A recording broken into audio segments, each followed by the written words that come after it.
call this meeting to order. It is 7:30. Because you guys have to get out of here, right? Well, just going, hey, thanks for everything, Ron. Appreciate it. Okay, thank you.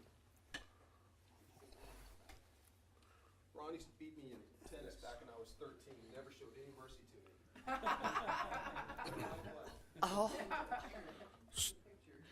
So we're going to do this a little bit different, and we're going to recognize Ron first at the beginning of the meeting. Ron has decided to retire from the MUB. Figured it's been about since 2014 that he's been a part of the MUB board. Ron started with the city council in 2012, so certainly has a long, lustrous history with the city of Sturgis and leadership, and we want to thank him for his commitment, his knowledge, and everything that he brought forward to both the MUB and the city council. I've got a little token of our appreciation for you, Ron. So if you would come forward, we'll get some pictures with that, and then I think we'll take a quick intermission and before we come back and resume the meeting. Come on up, guys. Okay. That, Ron.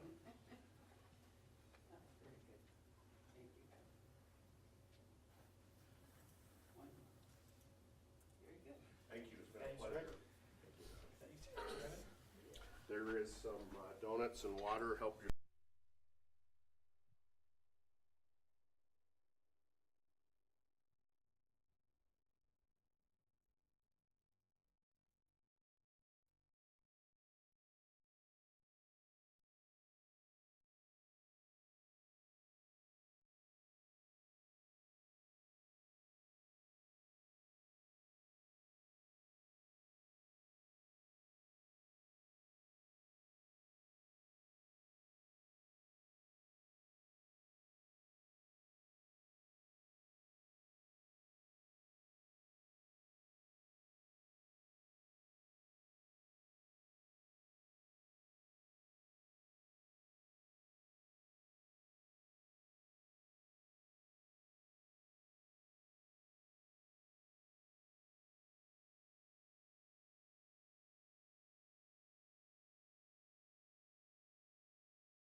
item on number 1 is approval of the agenda.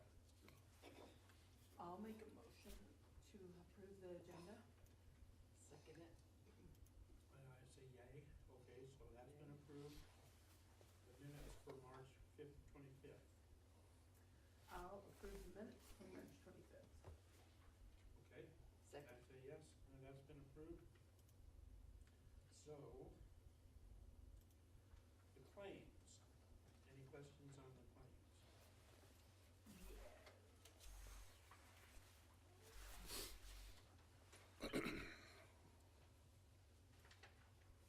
I mean, not that they're expensive or anything, but what were the refunds? The refunds are generally when somebody closes their account out and we apply the balance of their deposit, and then sometimes there's an overage or an underage, and these refunds are actually, when we applied that, they had some left over, so then we mail it back to them. Okay. I just noticed those on there.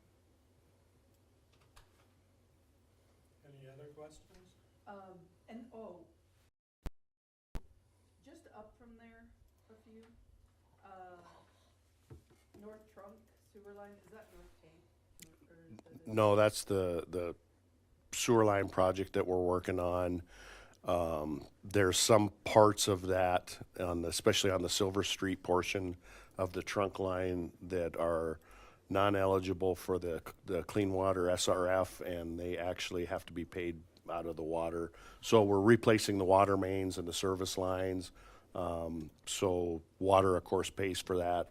The asphalt, curb and gutter, sidewalks, the streets, that comes out of the general fund, and then the sewer lines and anything associated with that comes out of that SRF loan. Okay. So that's just the water portion of that project. Okay. Is that all the work that's being done down there? That's the project, but the part that is water eligible is just the Silver Street, the replacement of the water mains and the services. Is that project about done? It's probably about 75-80% done. It will be done prior to the rally this year, but they just mobilized into Silver Street, which is a total reconstruction. So that's a big chunk of it. The rest of it was pretty much all on city property and followed the creek. All of that work is done, but the harder part of it, they're just getting started on. I think that's all I have. Any other questions on the claim? I guess then we need a motion. I'll make a motion to approve the claims. I'll second. Okay, and all in favor say aye. Aye. That brings us to the city finance officer's report. So Ann is out. She ended up twisting her ankle and is not able to make it in. So I do know, today is our shut-off day. I have not heard yet how many turnoffs we do have, but today is shut-off day, and that's all I really have to report on the finances. Any customer concerns? No, we did, had a gentleman come before the council last night, asking for some forgiveness on his utility bill in general.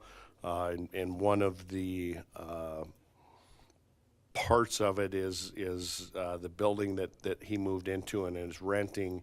He has an 1.5-inch service line, which of course those monthly charges are about 3 times of what a normal 1-inch line is.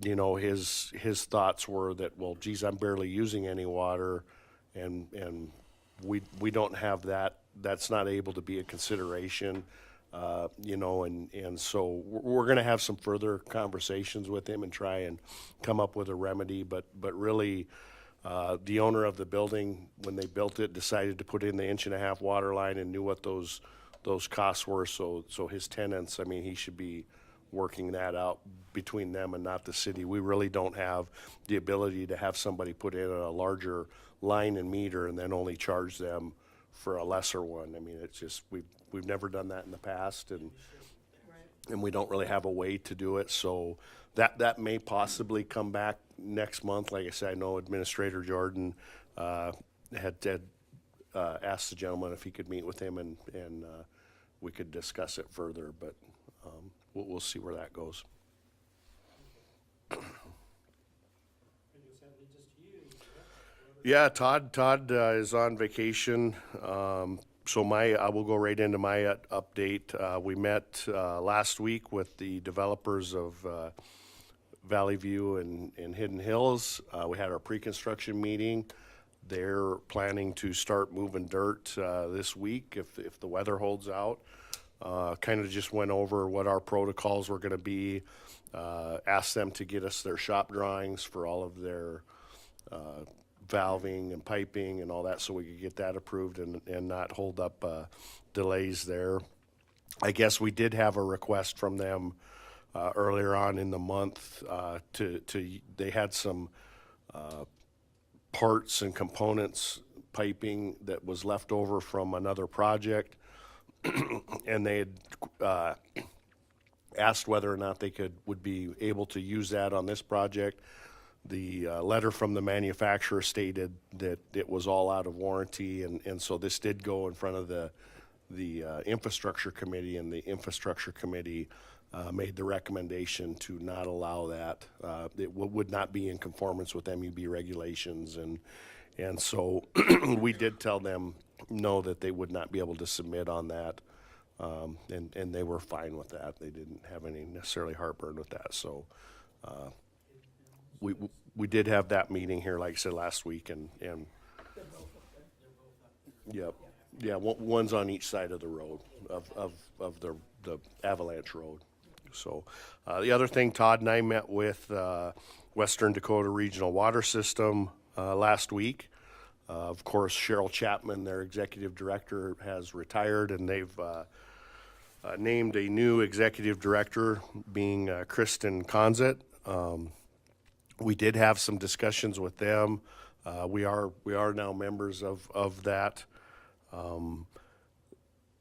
For the first time, it was kind of a different meeting, and we talked a lot. You know, the whole idea is that they're going to treat and bring water from the Missouri River out to the western Black Hills. They're now looking at that and the cost of treatment and piping that. They're coming to a quick realization that perhaps the amount that project is going to cost is probably not necessarily going to be effective to the end user. Basically what they're saying is the cost that we're going to have to charge people to do that, it does it. So they're looking at alternatives.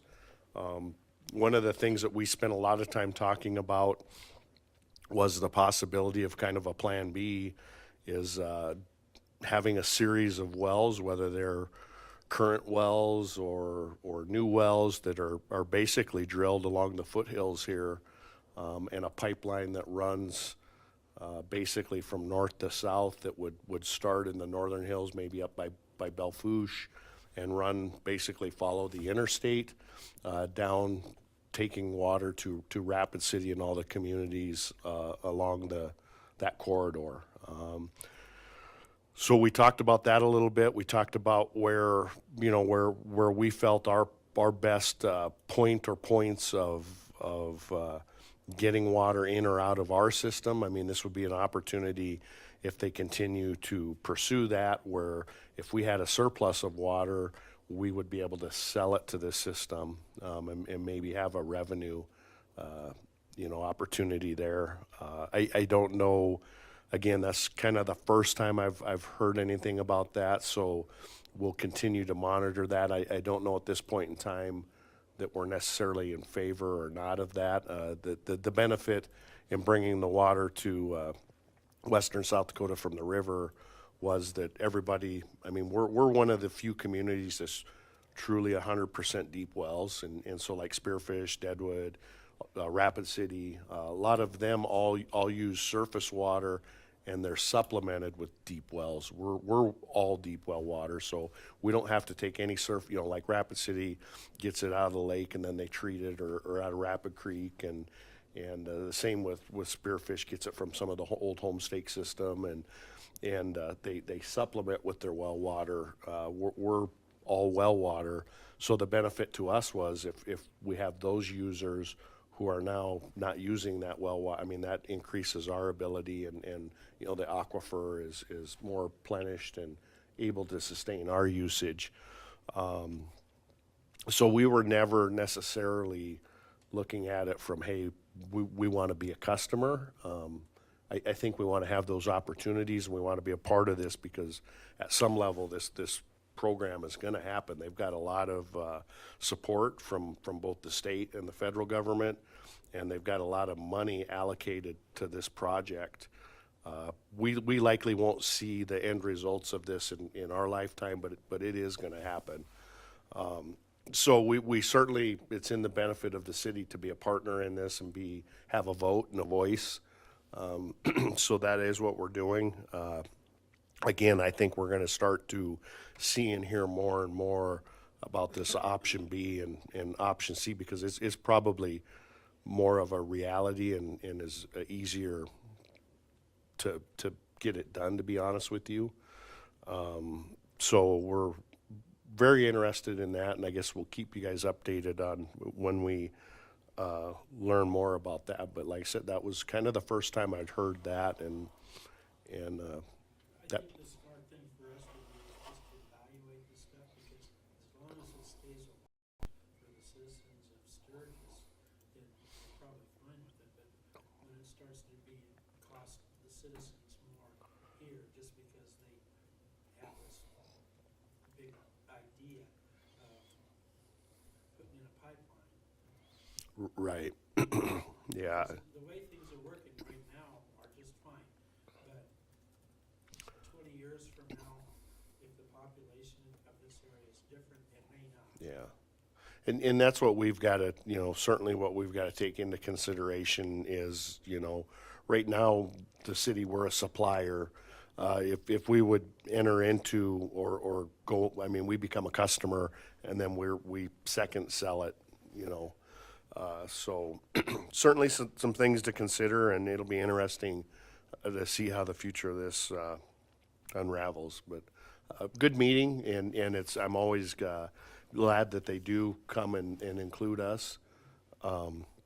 There's not a lot of members. I mean, to be honest with you, you know, and again, it's probably all western cities that are members, but there's only a dozen municipalities that are a voting member on the board, and that was one of the things that we talked about earlier on, is if we don't become a member of it, at some point in time you lose the ability and the eligibility to be a member and have a vote and a voice. You pretty much get stuck with whatever they come up with. So they do have the water right. I mean, something is going to happen. Like I said, they do have the water rights are all secured, and they've had those for decades and decades and decades. It never makes any sense to take water out of the Missouri River and ship it all the way out here. It'd be a challenge for sure. The challenge and how much it costs, and they're only doing it for an idea. It's not practical. Yeah. So, anyways, we spent, Todd and I spent a good hour and a half with those folks, and over at the Public Works. I mean, they came down to Sturgis, and we had a meeting with them, and so very interesting. A little bit of update on our Well 8 project. The road is getting, actually should be, I've got a meeting today at 9:30 to proof it. The base course, I believe they're going to try, if the weather holds out, pave it yet today or tomorrow. So that part will be done. All of the piping, of course, is tied in to our system. They just have to actually connect it in the well house. The well house, last I was out there late last week, they were just putting the roof on it. So the well house itself is pretty much done. And then I did get notification that the pumping skid is complete. It's got to come get delivered, and then they'll start installing that pumping. And then really what we have left is that interconnection on that. We do have to set the pump yet. get that flushed out, and then we have some more components. Of course, we're going to install a new altitude valve and make some improvements at the north tank, some of the SCADA and some of the electrical. So we're still really looking on schedule to be completed with that entire project, probably late August, early September. So hopefully we'll have well number 8 online and in production yet this year. To me, it's amazing how much a building costs now. Ye- just for the well. Yeah, the well house was more than the actual cost of the well.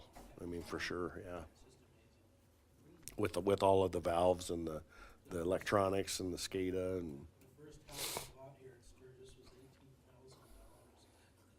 $18,000. yeah. The, our well building was, you know, 276. no, it was almost 1.7 million. Yeah, Well house? yeah. Wow. 1 point, I think it was right at 1.7 million. The well itself was just over $1 million to drill it. So yeah, it's, you know, and you have to understand that's all of the valving and the chlorine and the, you know, all of that, the fluoride rooms. I mean, it's all the SCADA system. It's expensive. The generator. I mean, the generator alone to run that, should we lose power, you know, that's pushing 300,000 for a generator. Well, it's all important. Yeah. To have it. Yeah. So, anyways, it'll be, you know, that will be a very nice, you know, certainly state of the art. I mean, much upgrade from even our well number 7. I mean, just technology has changed that much. And when you think about all of our other wells, most of them are, you know, 25 plus years old.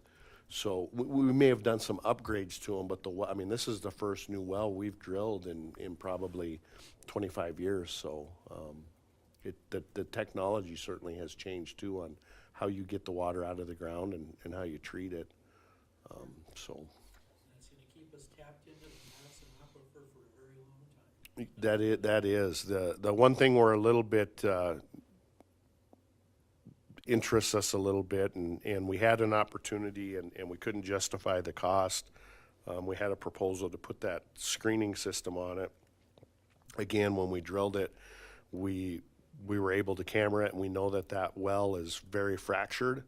You know, typically what we do when we're done drilling a well is we pump acid down it to fracture the veins and to clear them, unplug them. And we didn't have to do any of that because the ground was so fractured. So it's I mean, basically you think about like a sponge, like water, letting water in. You want those open veins to get more water in than if it's smooth, and then we pump acid down there and kind of clean out those arteries to let more water in. We didn't have to do that at all on this one, but the downside to that is we probably have the potential to have a little bit more sediment in that. And so we were looking at the ability to put in a screen to screen that water. You know, our hopes are, and based on what our engineers are telling us, we may have to, or we may have needed that for somewhere between a half a year to a year. And the more we use it, it'll clear up. But we couldn't justify the cost, was pushing close to $300,000 on that, which for maybe need it, maybe not need it. And so, you know, talking through it, Todd and I decided that we could probably modify our flushing cycle, especially on that property. There's nothing downstream of it. We can, so basically when we start a well up, there's a certain amount of time that we flush the well, whether that's 1 minute or 3 minutes or whatever that run time is. You know, on this particular well, especially the first year or so, we may have to flush it for 5 or 6 or 7 minutes to get it to start to clear up, and then the water enters our system.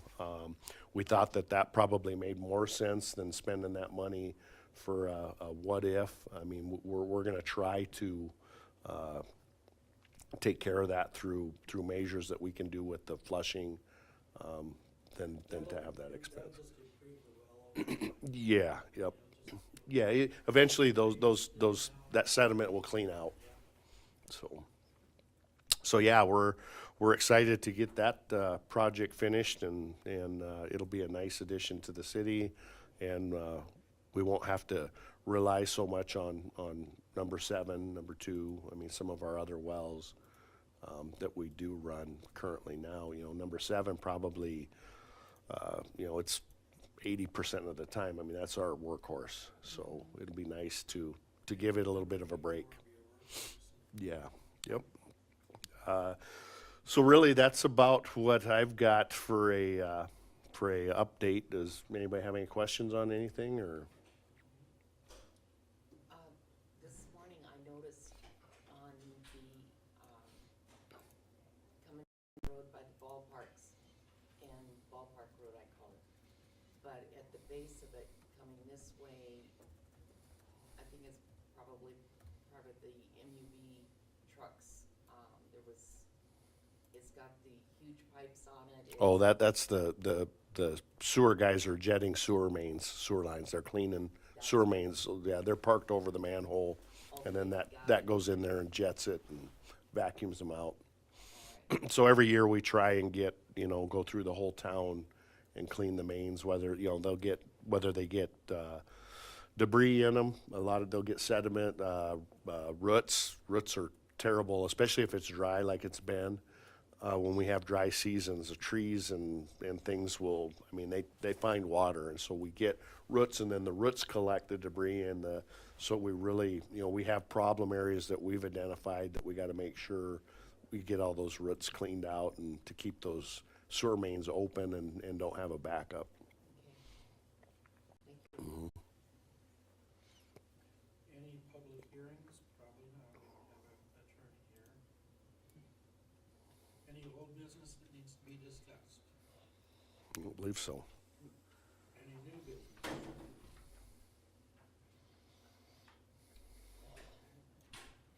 Okay, I guess that is a good question. Has the council addressed? The 5th, May 5th. They're gonna do that on May 5th? Yes, when the new council takes seat. Oh, good. Any other matters that maybe come before the board? Well, I'm assuming we won't have an executive session, so I need a motion to adjourn. Motion to adjourn? Second? Yes, I'll second it. Okay, Reluctantly. all ready to adjourn? Say aye. Aye. Well, good. I wish you guys.